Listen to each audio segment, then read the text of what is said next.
Happy Tuesday. I've got a lot of data for your weekly update for the week of May 3rd through the 10th. We had 127 new listings this last week.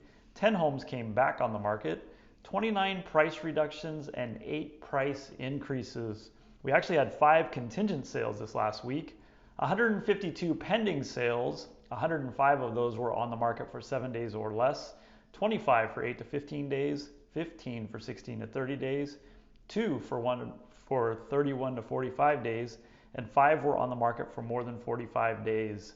103 closed sales this last week. 68 of those were on the market for 7 days or less, 16 for 8 to 15 days, 9 for 16 to 30 days, 2 for 31 to 45 days, and 8 were on the market for more than 45 days.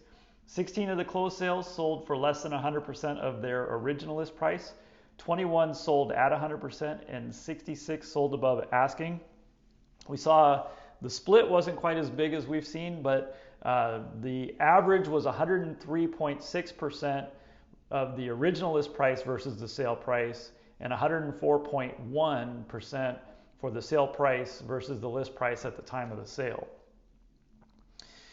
We actually gained some inventory. We're at 292 homes, 317 including condos. So we saw a little bit of an uptick in condos, and we actually had the highest number of new listings since August of last year. There were 14 new listings over $1 million, 20 pending sales, and 10 closed sales. Most active price range was the 450 to 550 range for pendings and 500 to 600 for closed sales. So where do we stand compared to 2021? This week last year we were at 203 homes, 220 including condos, so we're at 144% of the inventory. There were 106 new listings, so we're at 120%. And our closed sales and pending sales actually are almost identical. There were 154 pending sales this week last year and 102 closed sales versus our 152 and 103 this year. As you know, the Northwest MLS comes out with their statistical data for the previous month. So for the month of April, King, Pierce, and Snohomish County all saw fewer new listings in April of 22 versus April of 2021. Snohomish County had more new listings though year to date, year over year, but King and Pierce are behind where they were in 2021. Kitsap and Mason are a different story. We had more new listings in April, both counties, in April of 22 versus 21, and we also have had more new listings year to date. For closed sales, King, Pierce, and Snohomish had fewer sales in April 22 versus 21, and they have fewer closed sales year to date, but the median prices are up in all of the counties.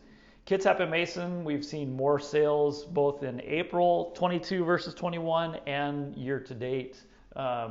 So just to run through the numbers real quick, King County had 90% the number of sales April 22 versus 21.